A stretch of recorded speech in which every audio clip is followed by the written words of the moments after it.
সকাল সকাল উঠে ঘর মুছছি, আর এখন ঘড়ি মানে টাইমটা যদি আপনাদের বলি না, অবাক হয়ে যাবেন যে ঝুম্পা এত সকালবেলা ঘুম থেকে উঠেছে, এটাও সম্ভব? তো শুভ সকাল বন্ধুরা, কেমন আছেন সবাই? আশা করি আপনারা সকলেই ভালো আছেন। আর এখন ঘড়ির কাঁটা 6টা 10, সকাল 6টা 10, সন্ধ্যা নয় কিন্তু, সকাল 6টা 10। হ্যাঁ, ঠিকই শুনছেন, আমি আজকে অনেক ভোরে ঘুম থেকে উঠেছি। 5:30 নাগাদ ঘুম থেকে উঠেছি আমার বরের জন্য রান্না করব বলে, সেই জন্যে। তো অনেক দিন আগে আমি সকালবেলা রান্না করতাম, জানেন, বেশ কিছুদিন হয়ে গেল, অভ্যাসটা চলে গেছে। তো আজকে উঠতে হয়েছে। কালকে রাত্রিবেলা আমার বর বাড়ি এসে আমাকে বলছে, কালকে সকাল থেকে ডিউটি আছে, তুমি আমাকে এক কাজ করো না। ডিউটি বলা ভুল, আমার বর গাড়ি চালায় কিন্তু। তো বলে বলে অভ্যাস হয়ে গেছে। আগে যে কাজটা করতো ওই ডিউটি বলতাম না, বলে বলে অভ্যাস হয়ে গেছে। এখন কিন্তু আমার বর অটো চালায়। তো যাই হোক, আমি বলে দিলাম যে আমার বর কী করে, কী আছে, যে যেই কাজটা করে বলতে কী আছে, লজ্জার কী আছে, কাজ কোনো কাজই ছোটো নয়, তাই না? আর তো আমার বর বললো যে সকাল থেকেই গাড়ি চালাবে, আর সেই জন্য আমাকে বললো যে একটু খাবার বানিয়ে দেওয়ার জন্য। তো কী বানাবো আবার, কালকে রাত্রে কড়াই ভিজিয়ে দিয়েছিলাম, তো সকাল সকাল উঠে না রুটি আর একটু ঘুগনি বানিয়ে দিলাম, জানেন। আর রুটি ঘুগনিটা দিয়েছি, দুবারে দিয়ে দিয়েছি। ওই সকালে একটু টিফিনেও খেতে পারবে, তারপরে দুপুরেও একটু খাবে। আর আজকে আর দুপুরে ভাত বানাবো না, ওই ফ্রিজে একটু ভাত আছে, ওইটা আমার হয়ে যাবে। আজকে দুটো দারুণ দারুণ রেসিপি বানাবো, আর সেটা যদি পারি তো আপনাদের সাথে শেয়ার করবো, যদি পুরোটাই পারি। কারণ আমি ব্লগটা না অনেকটা ছোট দিই, বেশি ব্লগ বড় যদি আমি দিই তো আপনারা তো দেখতেও চান না, কেটে কেটে কয়েকদিন হয়তো দেখবে, তাও তো আমার মানে, তার জন্যই আমি একটু ছোট ব্লগই দিই।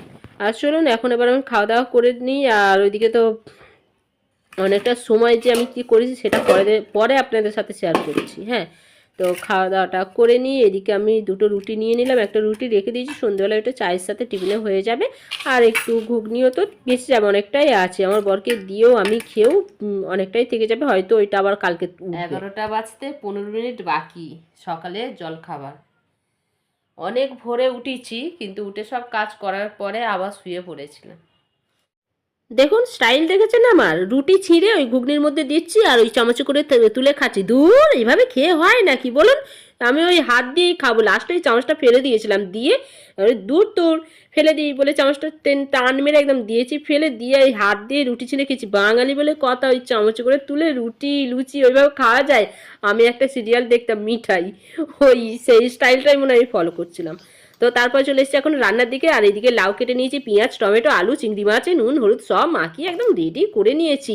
তাড়াতাড়ি রান্না করতে হবে, করে নিয়ে বেলা হয়ে গেছে, আবার স্নান করব, পুজো দেবো, পুজো দেওয়া হয়নি আজকে, তার জন্যই এত তাড়াহুড়ো করছি।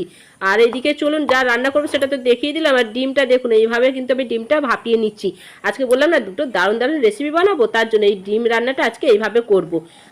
3টে ডিম, তার জন্য 3টে বাটিতে 3টে ডিম ভেঙে আর এইভাবে রেডি করে নিয়েছি। এখন কড়ার ওপরে দিয়ে দিচ্ছি আর ঢেকে দেবো, তা নাহলে ভাপানোটা ঠিক হবে না। ঢেকে দিলে দেখবেন খুব তাড়াতাড়ি ডিম ভাপাটা হয়ে যাবে।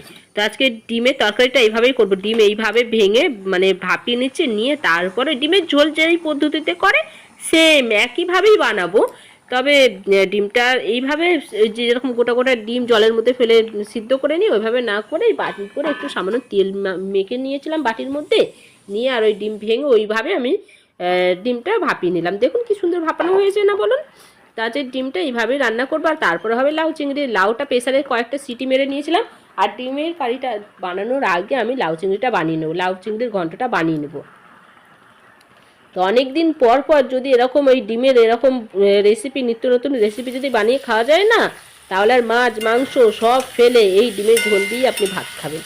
তো এইদিকে দেখুন আমার লাউ চিংড়ির ঘন্টটা হয়ে এসছে। আর লাউ চিংড়ির মধ্যে ফোড়নে দিয়েছিলাম তেজপাতা, শুকনো লঙ্কা, গোটা জিরে ফোড়ন দিয়েছিলাম, আর চিংড়ি মাছ তো আছেই। আর মশলা ওই জিরে গুঁড়ো, ধনে গুঁড়ো, না ধনে গুঁড়ো দিইনি, গরম মশলা, লঙ্কা, হলুদ গুঁড়ো এই সমস্ত দিয়ে নুন মিষ্টি যা দেবার দিয়ে তারপরে এইভাবেই বানিয়েছি। তো লাউ চিংড়ির ঘন্ট তো হয়ে গেছে। তারপরে দেখুন ওই ডিমের কারি যেরকম বানায়, মানে ডিমের ঝোল যাকে বলে যেরকম করে বানায় না, সেইটাই হচ্ছে আমি একইভাবেই বানাচ্ছি, শুধু ডিমটা একটু ভাপিয়ে নিয়েছিলাম, ডিম কিন্তু ভাজিনি জানেন। চলুন রান্না করে নিই, গ্যাস মুছবো, বাসন মাজবো, তারপর স্নান করবো।